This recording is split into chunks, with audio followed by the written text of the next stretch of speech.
કાળઝાળ ગરમી સાથે માવઠાની આગાહી કરવામાં આવી છે। હવામાન નિષ્ણાંત અંબાલાલ પટેલ દ્વારા આગાહી કરવામાં આવી છે।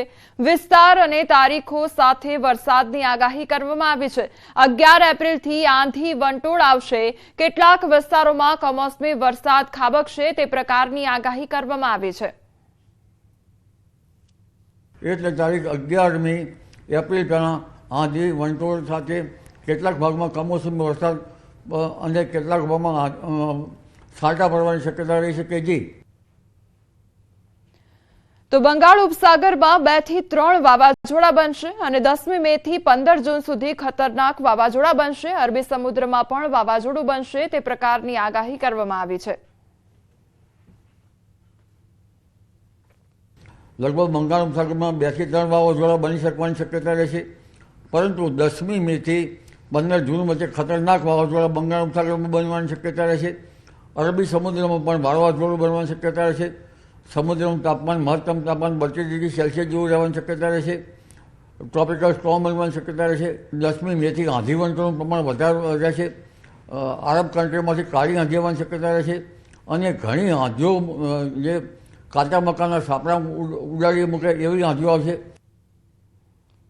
તો એપ્રિલમાં હવામાનમાં મોટા પલટા આવશે। એપ્રિલની શરૂઆતથી ભારે ગરમી પડશે। 10 એપ્રિલ સુધીમાં મધ્ય ગુજરાતમાં ભીષણ ગરમી પડશે તો સૌરાષ્ટ્રના ભાગોમાં તાપમાન 41 ડિગ્રીને પાર પહોંચી જશે। હવે એપ્રિલ માસમાં હવામાનમાં મોટા પલટા આવશે। એપ્રિલની શરૂઆતથી ગરમી પડવાની શક્યતા રહેશે।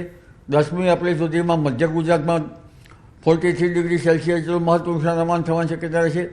ઉત્તર ગુજરાત, પૂર્વ ગુજરાત, સાબરકાંઠા, કચ્છના ભાગોમાં પણ 41 ડિગ્રી સેલ્સિયસ જેવું રહેવાનું મહત્તમ તાપમાન થવાની શક્યતા રહેશે। રાજકોટના ભાગમાં, ઉત્તર સૌરાષ્ટ્રના ભાગમાં, સુરેન્દ્રનગરના ભાગમાં પણ મહત્તમ તાપમાન 41 ડિગ્રી સેલ્સિયસ જેવું રહેવાની શક્યતા રહે। જૂનાગઢના ભાગોમાં પણ મહત્તમ તાપમાન 41 ડિગ્રી સેલ્સિયસની શક્યતા રહે। જૂનાગઢ, બોટાદ, ભાવનગર, અમરેલી વગેરે ભાગોમાં ગરમી પડે। દક્ષિણ ગુજરાતના ભાગોમાં પણ ગરમી પડવાની શક્યતા રહેશે। રાજકોટમાં ભયાનક અકસ્માતના સીસીટીવી ફૂટેજ સામે આવ્યા છે। રાજકોટમાં રફતારના રાક્ષસોનો આતંક જોવા મળ્યો છે અને પૂરપાટ આવતી કારે બાઇક સવારને અડફેટે લીધા હતા તેમજ કારે યુવક અને યુવતીને હવામાં ફંગોળ્યા હતા। અકસ્માતમાં યુવક અને યુવતી ઇજાગ્રસ્ત થયા છે। 25 માર્ચના રોજ બપોરે 4 વાગ્યાના સમયગાળા દરમિયાન આ ઘટના બની હતી। સમગ્ર ઘટનાના સીસીટીવી ફૂટેજ સામે આવ્યા છે। તો રાજકોટનો આ બનાવ સામે આવ્યો છે જેમાં અકસ્માત સર્જાયો હતો। કાર ચાલક અને જે બાઇક ચાલક હતા તેમની વચ્ચે અકસ્માત સર્જાયો હતો અને આખી ઘટના સીસીટીવી કેમેરામાં કેદ થઈ છે।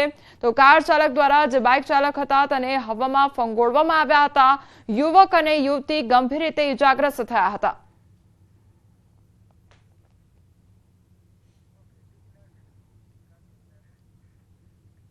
તો રાજકોટમાં ગોંડલ ચોકડી બ્રિજની હાલત જર્જરિત જોવા મળી છે। બ્રિજ પર લોખંડનો જોઈન્ટ છૂટો પડી ગયો છે।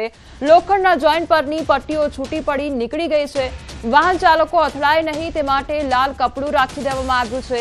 નેશનલ હાઈવે ઓથોરિટી દ્વારા બ્રિજની જાળવણી કરવામાં આવતી હોય છે। તો રાહદારીએ વિડીયો ઉતારી સોશિયલ મીડિયામાં વાયરલ કર્યો હતો।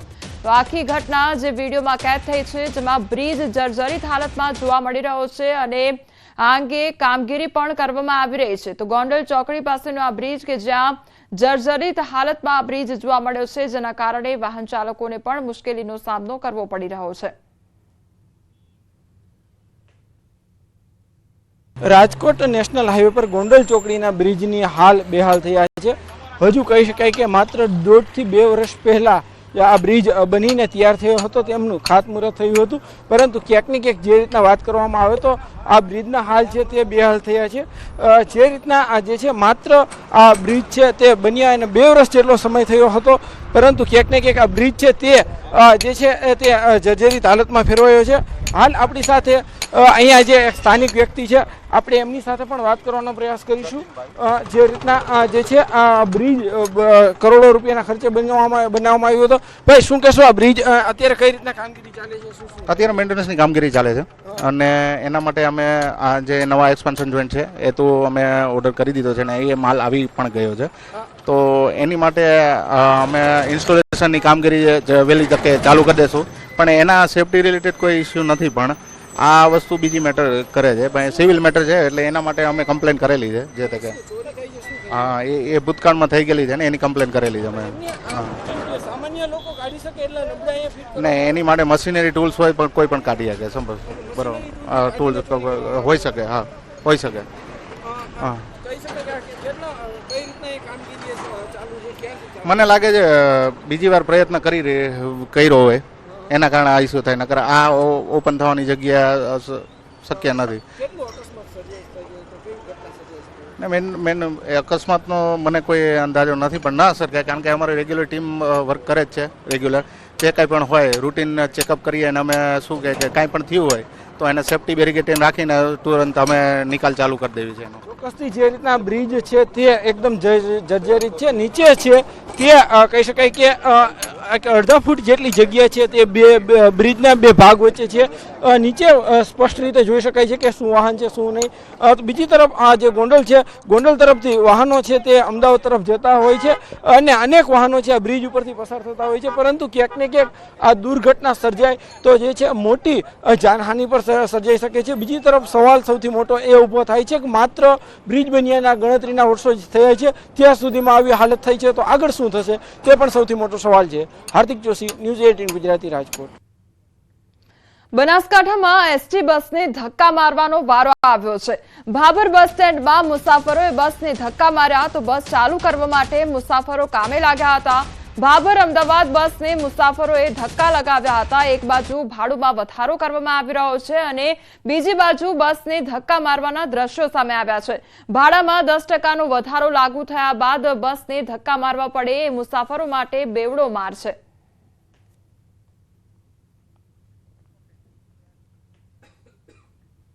વડોદરાના સાવલીની મંજુસર જીઆઈડીસીમાં કંપનીમાં ભીષણ આગ લાગવાની ઘટના બની. જીઆઈડીસીમાં વહેલી સવારે અચાનક આગ લાગતા નાસભાગ મચી ગઈ હતી. ટાઇલ્સનો પાવડર બનાવતી કંપનીમાં આગ લાગી હતી. 4 થી વધુ ફાયર ફાઇટરની મદદ લેવામાં આવી હતી. તો આ તરફ કચ્છમાં કંડલા પોર્ટમાં ક્રેનમાં આગ ભભૂકી હતી. જેટી નંબર 7માં ઉભેલી ક્રેનમાં આગ ભભૂકી હતી. તો બીજી તરફ અરવલ્લીના મેઘરજ તાલુકા વિસ્તારના ડુંગર પર આગ લાગી હતી. ઢેકુડી ગામ પાસે જંગલમાં ભીષણ આગ લાગતા વનરાજ બળીને ખાક થઈ ગઈ હતી. ત્યારે સુરતના મેટ્રોના પિલરમાં પણ આગ લાગવાની ઘટના બની હતી. વેલ્ડિંગની કામગીરી દરમિયાન મેટ્રોના પિલરમાં આગ લાગી હતી. તો ફાયર વિભાગને જાણ થતા ફાયર ફાઇટરો ઘટના સ્થળે પહોંચ્યા હતા. પાણીનો મારો ચલાવી ફાયર વિભાગે આગ પર કાબુ મેળવ્યો હતો. શહેરના રિંગ રોડ નજીક આગનો બનાવ બન્યો હતો.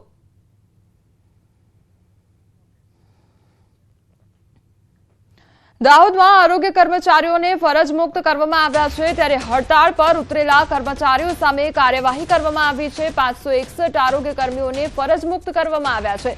દાહોદ ખાતેથી આરોગ્ય કર્મચારીઓ દ્વારા તંત્ર સામે રોષ વ્યક્ત કરવામાં આવ્યો હતો. ગ્રેડ પે સહિત માંગણીઓ માટે આરોગ્ય કર્મચારીઓ હડતાળ પર ઉતર્યા હતા. આરોગ્ય કર્મચારીઓ દ્વારા પોતાની માંગણીઓ સરકાર સ્વીકાર કરે અને પરત કામગીરી પર જોડે તેવી માંગ કરવામાં આવી છે.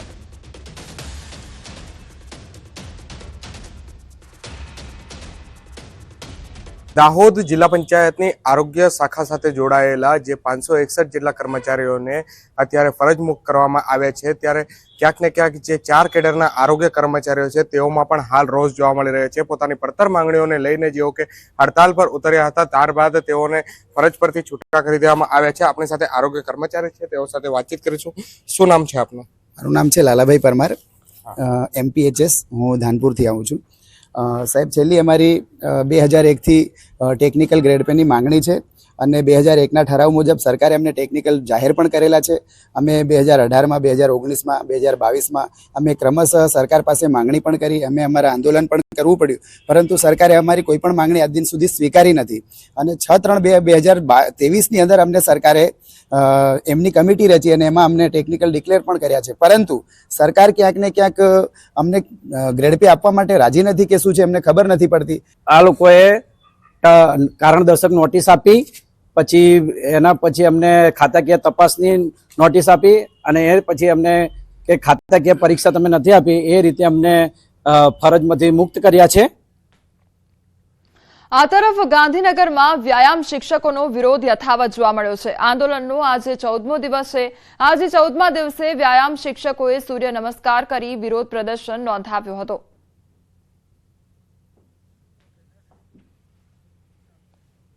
આણંદના બોરસદમાં તોડબાજનો વિડીયો વાયરલ થયો છે। મર્ડર કેસમાં ફસાવાની ધમકી આપી રૂપિયા પડાવ્યા અને મહિલા પાસેથી 15,000નો તોડ કર્યો છે। બોરસદના દાવોલ ગામે પોલીસના નામે ધમકી આપી હત્યાના કેસમાં ફસાવાની ધમકી આપી તોડબાજે 15,000 ખંખેરી લીધાનો વિડીયો વાયરલ થયો છે।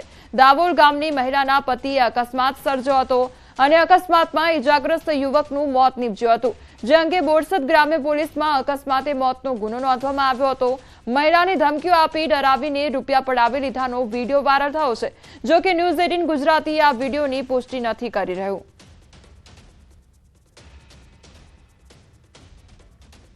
બનાસકાંઠામાં રિક્ષા ચોરીનો ભેદ ઉકેલાયો છે। ચોરાયેલી 8 રિક્ષા સાથે આરોપી ઝડપાયો હતો।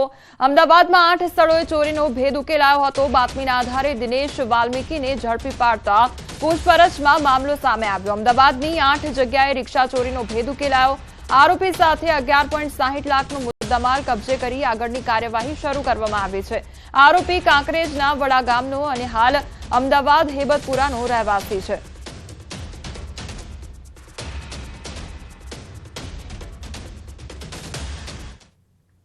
સમગ્ર દેશમાં આજે ચેટીચાંદની ઉજવણી થઈ રહી છે, ત્યારે અમદાવાદમાં નરોડા ખાતે ચેટીચાંદની ઉજવણીમાં મુખ્યમંત્રી ભૂપેન્દ્ર પટેલ હાજર રહ્યા છે। અમદાવાદ મ્યુનિસિપલ કોર્પોરેશન દ્વારા કરવામાં આવ્યું હતું આયોજન। મુખ્યમંત્રી ભૂપેન્દ્ર પટેલે શોભાયાત્રાનું પ્રસ્થાન